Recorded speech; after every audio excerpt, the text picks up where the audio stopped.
I would like to add that in 2009, when the Parliament was held in Melbourne, Australia, the then Prime Minister of Australia had issued a formal apology to the Australian Aboriginal peoples for the so-called stolen generations, when Aboriginal children were forcibly taken from their families and placed essentially as indentured servants in the homes of white Christian Australians. And this happened until the 1970s. And so the Parliament convened an Indigenous task force that held an Indigenous assembly with Indigenous representatives from all over the world that went to Melbourne in solidarity with the Aboriginal peoples there to have a sort of a grand international council. And the representatives of Indigenous European traditions were two members of Ramuva, one of whom was Jonas Trincuna's Inia's late husband. And I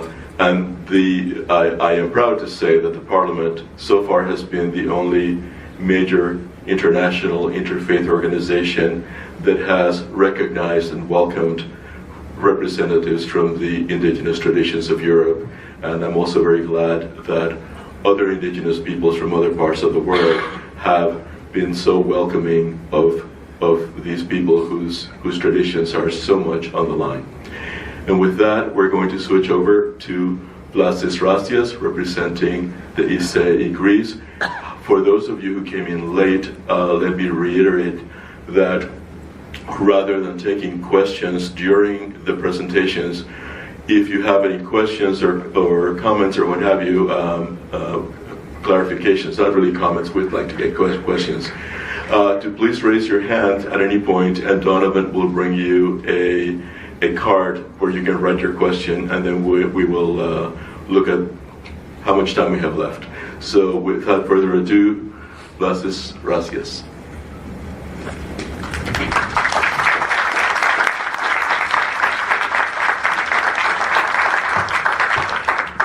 Φίβε Θεέ, άναξ πυρφόρε, τρυποδηλάλε, ξανθέτω ξεφτά. Άπολον Θεέ, μάντι δαφνηφόρε, δαίμον καθάρσιε και αυξητά. Εσένα καλούμε, εσένα υμνούμε, πίθιε, λατώε, πεάν, κοσμητά.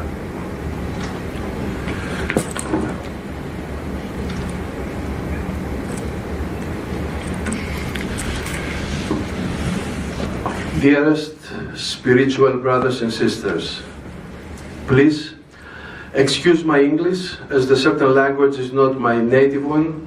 My native language was the common language for the people of the then known world for almost 7 centuries, from the 300 before the beginning of the Christian dating until the 4th century of the Christian dating. After this, the civilization of my people has been teared down by the Christianized Roman Empire, and my converted people have since then been marginalized in the history of mankind. The Hellenes invented a long line of cultural products which they lavishly offer to the whole mankind, a long line of cultural gifts that still in our days they do grace all the civilized and educated people. Let me mention but a few of them: philosophy, representational arts, theater, democracy, the political man, the concept of arete, that is the human excellence through an earthly imitation of the qualities of the gods. All these, plus many others that the economy of time does not allow us to detail one by one, were products of deeply spiritual and religious minds. They were realizations of a certain advanced worldview, of a certain and advanced ontology, theology, and religion. The Hellenic ethnic religion, like all the other natural, indigenous, and ethnic religions, has not been created by specific individuals, and by extension, it is not based on revelations. The foundations of all natural, indigenous, and ethnic religions are lost in the depths of the antiquity of each ethnos, of each certain body of people united by common descent, worldview, and ethics. Arising from the misty times of prehistory, the Hellenic ethnic religion not only later led my people to the cultural miracle of the so-called classical Greece, but also influenced during its Pelasgian, Minoan, and Mycenaean periods the worldviews, cultures, and religions of all the nations that it came in contact with, thus creating in the then known world similar cultures with similar moral principles and value systems. This ancientest dispersal of the Hellenic spiritual perceptions and values is illustrated in our familiar mythological way in the stories of the supposed expeditions, into quotes, of god Dionysus to the east up to India, and of god Hercules to the west up to the Atlantic Ocean. The Etruscans, the Romans, the Celts all mentioned our solar god Hercules in their ethnic traditions, especially the Celts, who consider him as the divine father of their nation. Through such influences, the whole continent of Europe for centuries gave birth to many notable cultures, ethnic traditions, and civilizations, the common characteristics of whom were the dignity and self-determination of the human being, the quest for virtue and for the truth, reverence for the sacred, deep respect towards nature, and the ideal of personal and political freedom. I used above the term ontology because the Hellenic ethnic religion, just as its famous and respected daughter, the Hellenic philosophy, mainly is concerned about the being, in our language, toine. We honor the ondos on, the unborn and eternal true being. We worship its first multiplications into separate perfect entities, that is the also unborn and eternal Thei, the gods. And we admire the harmony, order, and beauty attained by the part of the true being that we call cosmos, jewel in our own language. In our days, we celebrate the perpetual circles of nature based on a solar celebration calendar that has been set up in a way that effectively links ancient and modern reality, as well as the ancient direct relationship with nature and the moral guidance modern day people need. Each of our 12 monthly celebrations is directly linked to moral exercise in specific virtues related to the specific honored gods. We also celebrate the new moons, the Numinia of our ancestors. Our rites are performed according to our ancestral customs, that is by inviting the gods, reciting hymns, and making libations of wine, milk, or honey, and bloodless sacrifices, for example, offering flowers, fruit, incense, or perfume. I will not use the time of this brief speech for further descriptions of the basic principles of the religion of the Hellenes. For those of you that wish to learn more on the Hellenic ethnic religion, we have brought with us a detailed brochure. This one, you can find it in the desk up there at the end of the hall, that they may have with our compliments. I'd like to use the time left more on the history of our religion from the times that it was violently attacked until our times, that despite of all persecutions, we are still alive, practicing and laboring hard for the hope, with the hope to re-Hellenize our people in a close or far future. On the 4th century of the Christian dating, the Hellenic ethnic religion was accused of being a demon worship and the pillar of all forms of paganism in the then known world, and was attacked with tremendous violence by the forces of the newly converted Roman Empire. Our temples were either burned to the ground or demolished, our altars were polluted and overthrown, our priests, priestesses, philosophers, scientists, and scholars were slaughtered, our libraries were set on fire, our rituals, divination practices, and mysteries were prohibited under the penalty of death, and even our ethnic name, Hellenes, was criminalized as synonymous to the idolater and the demon worshipper. Even our political invention of self-government, democracy, was anathematized as civitas diaboli, as a political system invented by devil himself. Despite the bloody persecutions, though, many of our spiritual leaders survived, and our religion went into stealth mode and became invisible to the eyes of its persecutors. A notable amount of our sacred text has been rescued by these spiritual leaders, saving much of the knowledge on the ontology, moral philosophy, theology, and praxis of the Hellenes. From time to time in the history, when the darkness seemed to thin out, this underground spiritual leadership attempted to re-emergence of our ethnic tradition and faith in Greece, in Italy, and in the East. The strongest of all these attempts was the one in the times of Georgios Gemistos Plithon, in the beginning of the 15th century. All these attempts failed. Our truth, though, made it successfully into our times. We went public only when democracy and human rights were well established in Greece. In the late 80s, 13 years after the collapse of the most recent military dictatorship.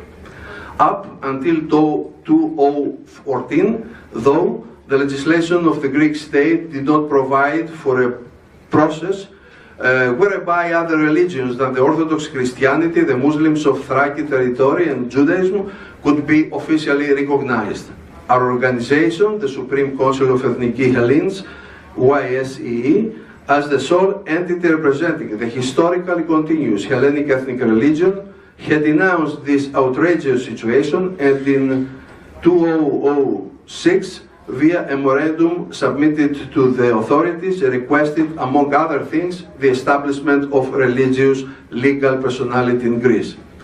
On October 2014, Law 4301 clearly defined what known religion is, and also granted religious legal personality to the rest of the Abrahamic religions and denominations. For all the others, all the others, it's us also included, it required a rather complicated application signed by at least 300 individuals. We exercised this right and at the same time applied for a license to found and operate a place of worship. Our request for becoming a religious legal personality is now at the Supreme Court of Greece, Arios Pagos, after it was rejected twice on the Court of First Instance and at the Appeals Court, under the pretense that the epithet ethnic may mislead people that our religion is the official, that means national religion of the Greek state. Two identical verdicts obviously choose to ignore the fact that all around the world and for almost 1.5 centuries now, the term ethnic is used by the science of religious studies to define the numerous religions that are associated with a particular people and to distinguish them from the so-called universal, global, or proselytizing ones. Meanwhile, since February of 2017, the Hellenic ethnic religion has become officially a known religion according to Article 17 of the above-mentioned law, with the licensing and operation of an official place of worship in Athens that was given by the competent authority of the state, that is the General Secretariat of Religion of the Greek Ministry of Education and Religion. This now grants us the right to change in the registry offices our faith from Christian Orthodox, because all were baptized like this, to Hellenic ethnic religion, and to perform name-giving and wedding rituals with full legal value.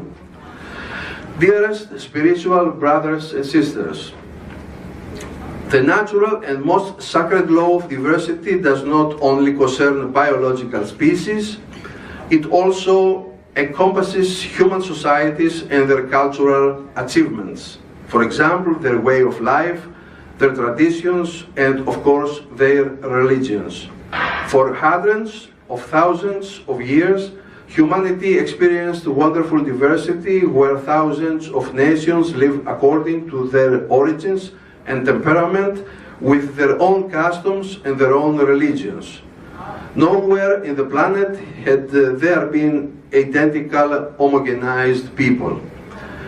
On the contrary, in every territory, an indigenous ethnic civilization would flourish.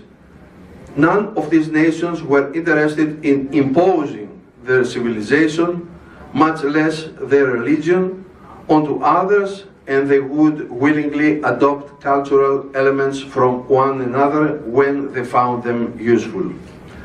Later on, this wonderful multiplicity was unfortunately destroyed by a violent, expanding religions, a victim of which has also been the Hellenic ethnic religion, suffering relentless persecutions but managing to survive unlike thousands of others. So, it is an obvious duty of the razor-faced Hellenic ethnic religion to support all surviving indigenous ethnic religions, traditions, and cultures all over the earth. This is why, in 1998, we were a founding member of the then World Congress of Ethnic Religions that on 2010 was renamed to European Congress of Ethnic Religions, ECER, for the reason that the European continent has its own indigenous religions, traditions, and cultures, some having successfully survived underground, but others brought close to total extinction. That all of them need support, the ones of the first category for their rightful restoration, and the others of the second category for a serious and dignified revival. To paraphrase a Native American woman, Mrs. Cindy Gilday, wherever breathes someone who follows an indigenous religion, politics is happening and history is being written. Thank you very much for your attention. May God Apollo's light always shines on you all.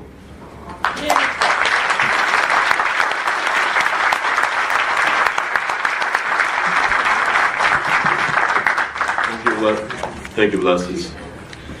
This is an easy one to answer. Before we go into the questions, let me say that for one term that has been used widely here is the term pagan. And I know that for some people that is a troublesome word that might be confusing or might be off-putting. In either case, we have some handouts up here, an introduction to paganism, which you are welcome to come and take one at the end of the presentation. If we run out, there will be more at the booth of the Earth Spirit community, which is booth 911. Easy to remember. Downstairs or upstairs?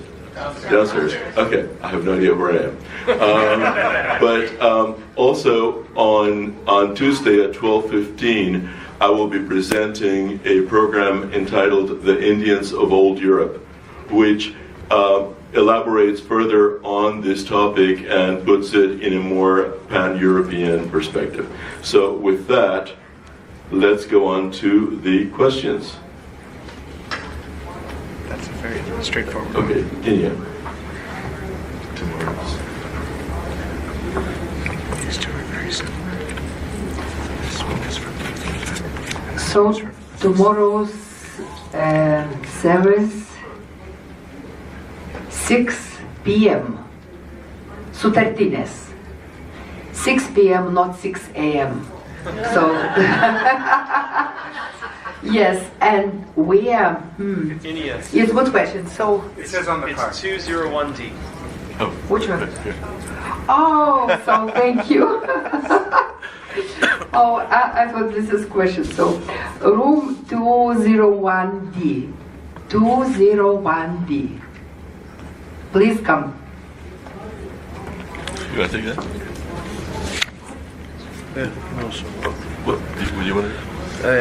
This is, there's a question, how do the Romuva-Lithuanian and Hellenic traditions... I gotta give the wrong one. Okay, This one. but also I will answer it and also in here. And the Hellenic tradition help those in the diaspora, for example the Americas, who also want to connect with their indigenous traditions, but cannot move back to Lithuania or Greece. We have some years ago an operating chapter in the USA, in New York, that is very active, has its own place in New York, and organizes free lessons for the children of the Hellenic ancestry, but also to stress it, all the ethnic religions welcome everybody from all ancestries that willingly wants to participate in each certain religion. We only don't go to the others and proselytize them. Just we welcome the ones that want with free will to come and participate in their own tradition. This can be also answered by any. Sure.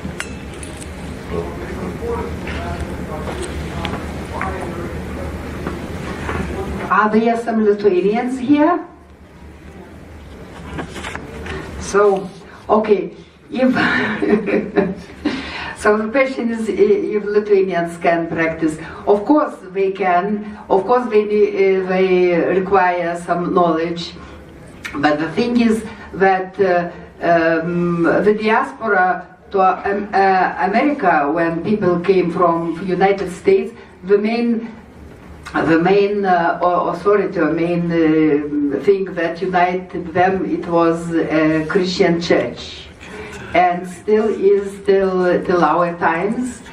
But of course there are some few communities in United States, but they are not big, and it's still a problem if people want. But you know, nowadays it's more simple because there is an internet and Facebook and everything, and so if people want to find people which are like-minded, so I think that it's not problem.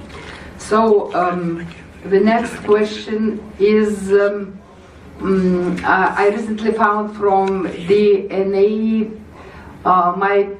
my people come from the Baltic states. How can I learn more about this practice?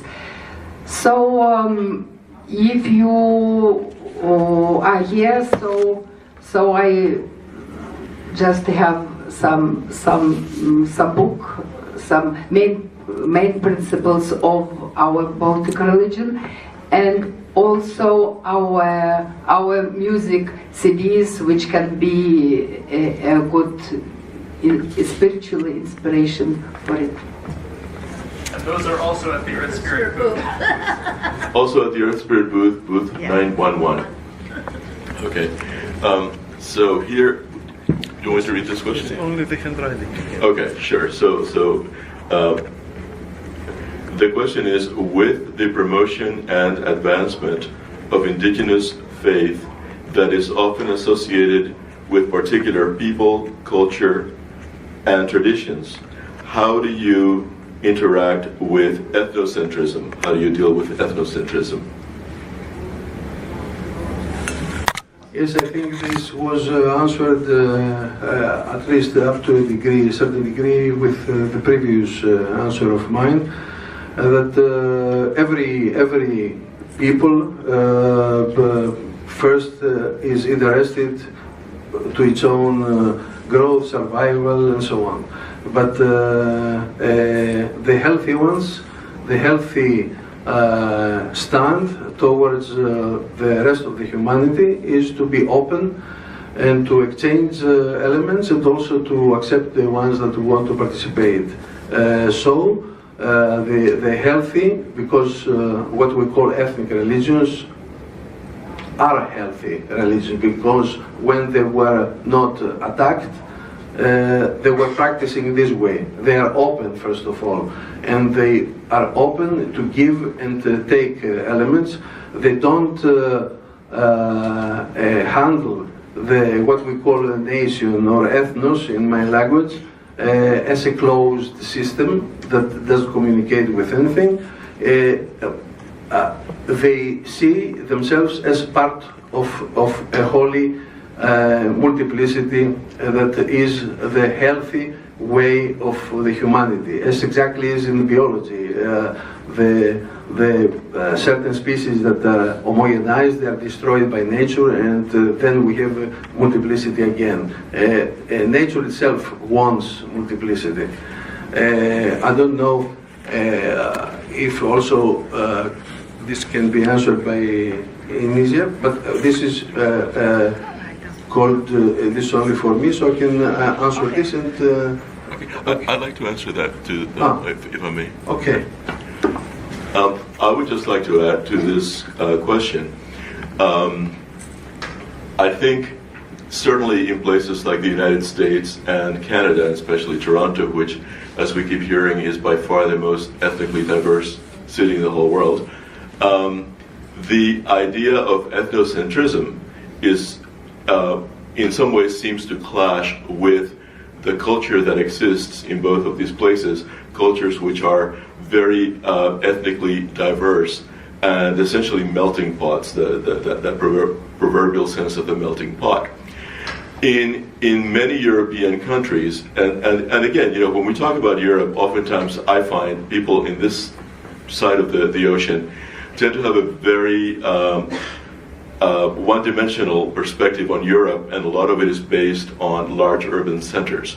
So especially once you get away from the large urban centers, a lot of European countries have a very strong ethnically centered culture in especially the population of the towns and the farmland and so on and so forth. And there's nothing necessarily wrong with that. It's a sense of pride of culture, pride of the land that you grew up in. And ethnocentrism becomes a problem when it becomes a way to shut anybody else who's different out of that. I posed a question to one of the members of the ECR some time ago, and he is from Denmark, and he practices, as he puts it, the religion of his ancestors.